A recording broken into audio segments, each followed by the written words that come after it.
ಜೀವನದಲ್ಲಿ ಬರೋ ದೊಡ್ಡ ದೊಡ್ಡ ಸಮಸ್ಯೆಗಳಿವೆ ಅಲ್ಲ, ಅವು ಯಾವತ್ತೂ ದೊಡ್ಡ ಸದ್ದು ಮಾಡ್ಕೊಂಡು ಬರೋದಿಲ್ಲ. ಡೋರ್ಬೆಲ್ ಹೊಡೆದು ನಾನ್ ಬಂದಿದ್ದೀನಿ ಅಂತ ಹೇಳೋದಿಲ್ಲ. ನಿಜವಾದ ಅಪಾಯ ಇರೋದು ಒಂದೇ ಒಂದು ದೊಡ್ಡ ಘಟನೆಯಲ್ಲಿ ಅಲ್ಲ, ಬದಲಾಗಿ ನಾವು ಪ್ರತಿದಿನ ನಮ್ಗೇ ಗೊತ್ತಿಲ್ಲದ ಹಾಗೆ ಮಾಡುವ ಸಣ್ಣ ಸಣ್ಣ ಅಭ್ಯಾಸಗಳಲ್ಲಿ. ಇವು ಚಿಕ್ಕದಾಗಿ ಕಾಣಿಸಿದ್ರೂ ಒಂದೊಂದಾಗಿ ಸೇರಿ ಸಮಯ ಕಳೆದಂತೆ ನಮ್ಮ ಜೀವನದ ಅಡಿಪಾಯವನ್ನೇ ಅಲ್ಲಾಡಿಸ್ಬಿಡ್ತವೆ. ಹಾಗಾದ್ರೆ ಬನ್ನಿ, ಅಂತಹ 6 ಅಭ್ಯಾಸಗಳು ಯಾವುವು ಅಂತ ನೋಡೋಣ. ಇವುಗಳು ನೋಡೋದಕ್ಕೆ ತುಂಬಾ ಸಿಂಪಲ್ ಅನ್ಸಬಹುದು, ಆದ್ರೆ ಇವು ನಮ್ಮ ಜೀವನದಲ್ಲಿ ಸದ್ದಿಲ್ಲದೆ ಎಷ್ಟು ದೊಡ್ಡ ಹಾನಿ ಮಾಡ್ತವೆ ಅಂತ ನಿಮಗೆ ಗೊತ್ತಾಗುತ್ತೆ. ಸರಿ, ಮೊದಲಿಗೆ ನಮ್ಮ ಗಮನ ಅಂದ್ರೆ ಫೋಕಸ್ ಮತ್ತೆ ಕೆಲ್ಸ ಮಾಡ್ಬೇಕು ಅನ್ನೋ ಇಚ್ಛೆ, ಇವೆರಡರ ಮೇಲೂ ಅಟ್ಯಾಕ್ ಮಾಡುವ 2 ಹ್ಯಾಬಿಟ್ಸ್ ಬಗ್ಗೆ ಮಾತಾಡೋಣ. ಮೊದಲನೆಯದು ನಿರಂತರವಾಗಿ ಗಮನ ಬೇರೆ ಕಡೆ ಹೋಗುವುದು. ಅಂದ್ರೆ ಪ್ರತಿ 5 ನಿಮಿಷಕ್ಕೆ ಫೋನ್ ಚೆಕ್ ಮಾಡೋದು, ಕೆಲ್ಸದ ಮಧ್ಯೆ ಸೋಷಿಯಲ್ ಮೀಡಿಯಾ ನೋಡೋದು. ಇದೆಲ್ಲ ತುಂಬಾ ಚಿಕ್ಕ ಅಭ್ಯಾಸ ಅಂತಾನೆ ನಮ್ಗನ್ಸುತ್ತೆ ಅಲ್ವಾ? ಆದ್ರೆ ಇದರ ಲಾಂಗ್ ಟರ್ಮ್ ಎಫೆಕ್ಟ್ ಏನಿದೆ ಗೊತ್ತಾ? ಅದು ನಮ್ಮ ಏಕಾಗ್ರತೆ ಅನ್ನೋ ಶಕ್ತಿಯನ್ನ ಸದ್ದಿಲ್ಲದೆ ಸಾಯಿಸ್ಬಿಡುತ್ತೆ. ಒಂದು ಸಣ್ಣ ವಿಷಯದ ಮೇಲೆ ಕೂಡ ಫೋಕಸ್ ಮಾಡೋಕೆ ಆಗದಷ್ಟು ವೀಕ್ ಆಗ್ಬಿಡ್ತೀವಿ. ಗಮನ ಚದುರುವಿಕೆ ಎಷ್ಟು ಅಪಾಯಕಾರಿಯೋ ಅಷ್ಟೇ ಅಪಾಯಕಾರಿ ಇನ್ನೊಂದು ಅಭ್ಯಾಸ ಇದೆ. ಅದು ಕಷ್ಟದ ನಿರ್ಧಾರಗಳನ್ನು ಮುಂದೆ ಹಾಕುವುದು.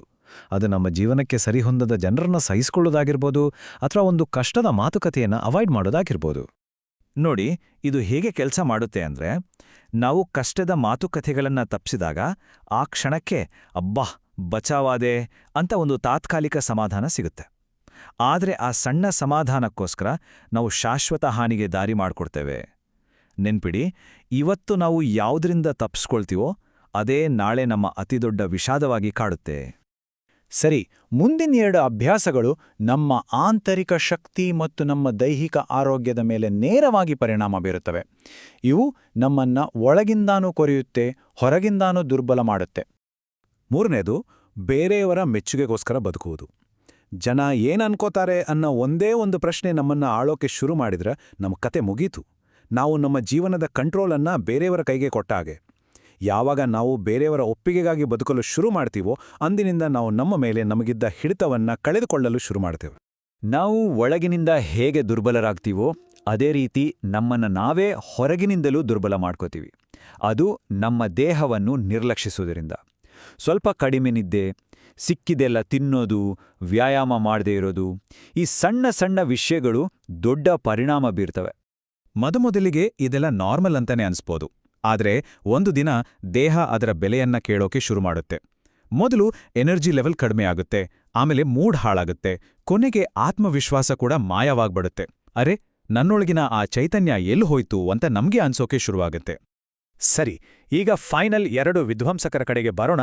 ಇವು ನಮ್ಮ ಸುತ್ತಮುತ್ತಲಿನ ಪರಿಸರ ಮತ್ತು ನಮ್ಮ ಮನಸ್ಥಿತಿಯಿಂದಲೇ ಹುಟ್ಟುಕೊಳ್ಳುವ ಸೂಕ್ಷ್ಮ ಅಪಾಯಗಳು. 5ನೇ ಅಭ್ಯಾಸ, ತಪ್ಪು ಜನರ ಸಹವಾಸ. ತಪ್ಪು ಜನರು ಅಂದ್ರೆ ಯಾರು ಗೊತ್ತಾ? ಅವರು ಬಂದು ಜಗಳ ಮಾಡಲ್ಲ, ನೇರವಾಗಿ ನೋವು ಕೊಡಲ್ಲ. ಬದಲಾಗಿ ಸದ್ದಿಲ್ಲದೆ ನಮ್ಮ ಎನರ್ಜಿಯನ್ನ, ಆತ್ಮವಿಶ್ವಾಸವನ್ನ ಮತ್ತು ಯೋಚನಾ ಶಕ್ತಿಯನ್ನ ಹೀರ್ಕೊಂಡ್ಬಿಡ್ತಾರೆ. ಅವ್ರ ಜೊತೆ ಇದ್ದಾಗ ನಾವು ತುಂಬಾ ಚಿಕ್ಕವರೆಂದು ನಮ್ಗೆ ಅನಿಸೋಕೆ ಶುರುವಾಗುತ್ತೆ. ಮತ್ತು ಈಗ 6ನೇ ಮತ್ತು ಕೊನೆಯದು, ಇದು ಎಲ್ಲದಕ್ಕಿಂತ ತುಂಬಾನೇ ಟ್ರಿಕಿ. ಯಾಕೆಂದ್ರೆ ಇದು ಸಮಾಧಾನ ಅಥವಾ ಕಂಫರ್ಟ್ ಅನ್ನೋ ಮುಖವಾಡ ಹಾಕ್ಕೊಂಡು ಬರುತ್ತೆ.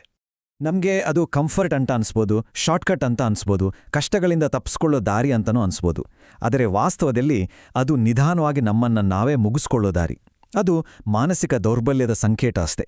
ನಾವು ಈಗ ಮಾತಾಡಿದ ಈ 6 ಅಭ್ಯಾಸಗಳನ್ನ ಒಮ್ಮೆ ನೆನಪು ಮಾಡಿಕೊಳ್ಳೋಣ. ಇವೆಲ್ಲವೂ ನೋಡಕ್ಕೆ ಚಿಕ್ಕದಾಗಿ ಶುರುವಾಗಿ ಕೊನೆಗೆ ಜೀವನವನ್ನೇ ಹಾಳು ಮಾಡುವಷ್ಟು ದೊಡ್ಡದಾಗುತ್ತವೆ.